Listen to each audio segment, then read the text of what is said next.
Welcome to the deep dive. We've all seen, or maybe even done the usual job exit, right? A 2 weeks notice, maybe a formal letter. But what happens when someone sort of leaves without actually leaving, when their commitment just fades? Today, we're diving into something called quiet quitting. It's subtle, it's definitely widespread, and it might be costing companies, well, a fortune. We've got this great article from HR Cloud that really unpacks it, where it came from, why it's happening, and importantly, how you can spot it, especially with remote teams and what companies are trying to do about it. So, our mission today, give you a really clear picture of quiet quitting and how to build a more engaged workforce. Yeah, it's fascinating, isn't it? How a term that basically blew up on social media, on TikTok, suddenly put a spotlight on this huge challenge for employers everywhere. It's not just about individuals feeling a bit fed up. It really taps into these bigger shifts in how we think about work, what we value. Okay, so let's unpack that term, quiet quitting. It really took off after that TikTok video by Brian Creeley. It just seemed to resonate with so many people. But what are we actually talking about here? What is quiet quitting exactly? Well, basically, quiet quitting is when an employee decides, pretty consciously, to just do the bare minimum. They'll do their required tasks, sure, but there's no enthusiasm, no going the extra mile. And crucially, they're not planning to actually hand in their notice. They're still there physically or logged in remotely, but emotionally, psychologically. They've checked out. It's about pulling back that discretionary effort. Right, that extra mile effort. And this isn't just a feeling managers have or office gossip. There are real costs involved. Oh, absolutely. Big costs. The article mentions a conference board study estimating that globally, companies are losing something like $1.5 trillion a year because of this. Yeah. 1.5 trillion. I mean, think about that scale, that kind of disengagement. It just creates uncertainty, instability. It disrupts workflow, delays projects, pushes up costs for hiring and training replacements eventually. It's a huge, quiet drain. Wow, $1.5 trillion, that really hits home. It's not just an HR buzzword then, it's a serious business issue. So if quiet quitting isn't actually, formally quitting, how's it different from what the article calls loud quitting? Yeah, that distinction's important. Loud quitting is what we normally think of as quitting. It's direct, it's formal.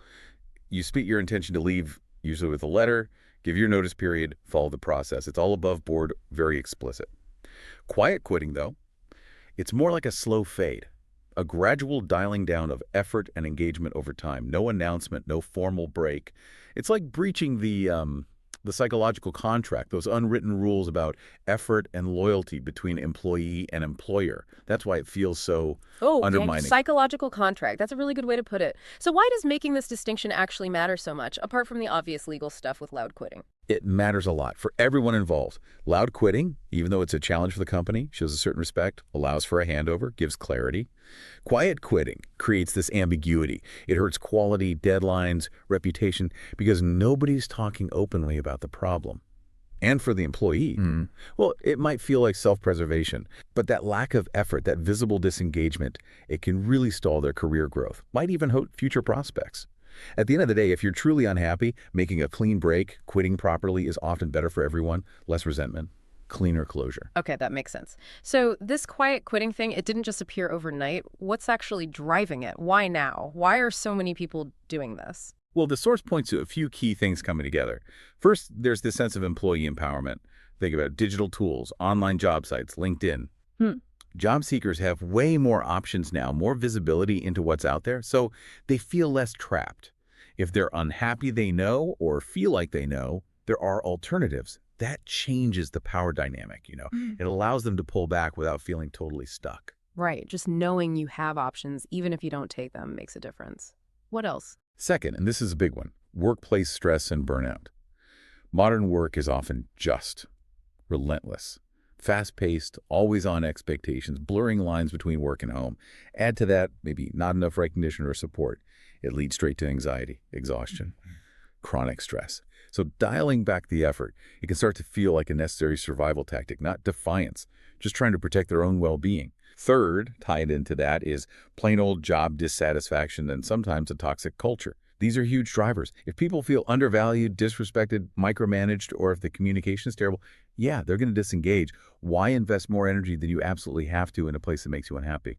So it's often the environment pushing them towards it, not just a personal choice. And there's a fourth factor. Exactly. And finally, there's this growing focus on self-care and work-life balance. We're definitely seeing a shift in values. People, maybe younger generations especially, are prioritizing mental and physical health more. They might see doing the bare minimum as setting healthy boundaries, as self-care, not as being lazy. It challenges that old idea of constant hustle and unwavering company loyalty. It forces a question. Is it quitting or is it just boundary setting? That's a really interesting question. That shift in values is definitely palpable. Okay, so given all that, how do you actually spot this? Mhm. Especially if your team is remote or hybrid, it must be harder without those daily face-to-face cues. Let's get into those 7 signs the article mentions for remote workers. Yeah, it is trickier remotely. The signs can be subtle. First one is pretty straightforward. Mm-hmm. Lower work productivity. You might notice work quality dipping slightly, more deadlines being missed, maybe just less output overall. It's about spotting a trend, not just one bad week. Looking at metrics can help, but carefully, you don't want to micromanage. A consistent dip. Okay. What's number 2? Second, they might seem distracted and unmotivated. Remotely, this could look like not really participating in team chats, being late for virtual meetings, less enthusiasm for projects they used to like. Maybe their camera is always off now when it used to be on. Just a general sense of disinterest where there used to be engagement. Third, they're not available around the clock, or rather, not available during expected core hours without explanation more often than usual. Now, remote work implies some flexibility, obviously. But if someone becomes consistently hard to reach during times they should be working, that could be a sign. It's a delicate balance, checking availability without becoming Big Brother. Yeah, that's a tough line to walk. Flexibility versus accountability. What else? Fourth sign, they stop listening to instructions or seem unreceptive to feedback.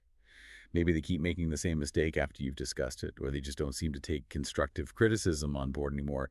It suggests they've kind of mentally checked out of improving or aligning with team goals. Fifth, an increase in private time.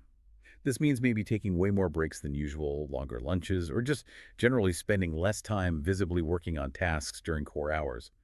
Reviewing time logs carefully might show patterns, but again, tread lightly. Sixth, you might see an unusual work schedule emerging, not just preferring evenings, but like consistently taking super long lunch breaks, logging off early frequently, maybe more unexplained absences. A noticeable shift from their established routine. Right, a departure from their norm. And a last one. And finally, number 7, less involvement in team projects and meetings. A sudden drop in participation, maybe they're silent in brainstorming sessions they used to contribute to, not volunteering for things. They show up, but they don't really engage. It suggests they've lost interest in the team or the work itself. Okay, so those are some concrete things to look for, even if subtle. And the article really emphasizes why employers see this as such a big deal, doesn't it? Beyond just the lost productivity. Absolutely. From the employer's view, it's problematic on several levels. First, it creates massive disruption and uncertainty. Because it's quiet, there's no clear reason given. Managers are left guessing, which breeds confusion, disrupts planning, and erodes trust. Second, you get significant operational delays. It's hard to plan workload or backfill roles when people just fade out.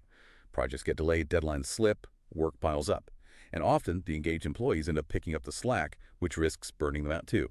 It's a vicious cycle. Third, it really damages company culture. Widespread quiet quitting sends a bad signal, right? It suggests the culture isn't healthy or engaging. That hurts morale internally, makes it harder to attract good people, and harder to keep the ones you have. It's like a silent vote of no confidence. And finally, back to those financial costs. That $1.5 trillion isn't just lost output, it's recruitment costs when people eventually leave, lost innovation, project delays. It all adds up significantly on the bottom line. Okay, so it's clear why it's a major headache for organizations. Which brings us to the crucial part. What can actually be done about it? Are there real strategies employers can use to, tackle this, to re-engage people or prevent it from happening in the first place? Yes, absolutely. The good news is there are proactive steps. The source lays out quite a few, focusing on building a better environment overall. First up, identify employee values. You need to understand what actually motivates your people individually. Is it growth, balance, recognition, purpose? Then make real efforts to meet those needs. Talk to people, use surveys, have stay interviews, show you actually care about what matters to them. Makes sense. You can't motivate if you don't know what the motivation is. Exactly. Second, provide flexible scheduling options. Things like remote work, job sharing, maybe compressed weeks. Real flexibility shows trust and respect for people's lives outside work. That can be a huge factor in satisfaction and reduce the need to quietly check out just to cope. Third, Actively increase employee engagement. Create a positive environment with interesting projects, opportunities to learn, clear paths for growth, and yes, meaningful perks. But it's less about free snacks and more about fostering that sense of belonging and impact. Right, making the work itself more rewarding. Precisely. Fourth, foster open communication. People need to feel safe raising issues, concerns, ideas without fearing negative consequences. Regular, honest feedback sessions, two-way sessions are key. Psychological safety is foundational. Fifth, encourage breaks. Seriously, promote taking time away from the screen. It fights burnout and combats that productivity paranoia some managers have. Trusting people to manage their energy often leads to better engagement, not less. Sixth, focus on skill development. Invest in training, mentorship, clear career paths. Show employees you invest in their future, not just their current output. People want to grow. Yeah, feeling stagnant is definitely demotivating. Totally. Seventh, set clear organizational goals and, crucially, help people see how their work connects to those bigger goals. That sense of purpose, of making a difference, is incredibly powerful against disengagement. Eighth, address leadership deficiencies. Good leadership is critical. Train your managers in empathy, communication, how to support their teams effectively. Bad managers are a primary driver of disengagement. Ninth, promote workplace inclusion. Build a culture where everyone feels genuinely valued, respected, heard, where diversity isn't just a policy but a reality. That feeling of belonging is huge for satisfaction. And finally, number 10, use regular performance evaluations, but make them about growth and development, not just judgment. Constructive feedback, clear expectations, celebrating progress. It helps people feel supported and seen. Wow, that's a comprehensive list. So we've really dug deep into quiet quitting today. It's clear it's way more than just a catchy phrase. It's the subtle but really impactful form of disengagement that hits companies' hard productivity, morale, reputation, the bottom line. Indeed. And the key takeaway, I think, is that by understanding the signs, getting to grips with the root causes burnout, lack of connection, poor management, and then implementing these kinds of thoughtful strategies focused on communication, engagement, real flexibility, growth.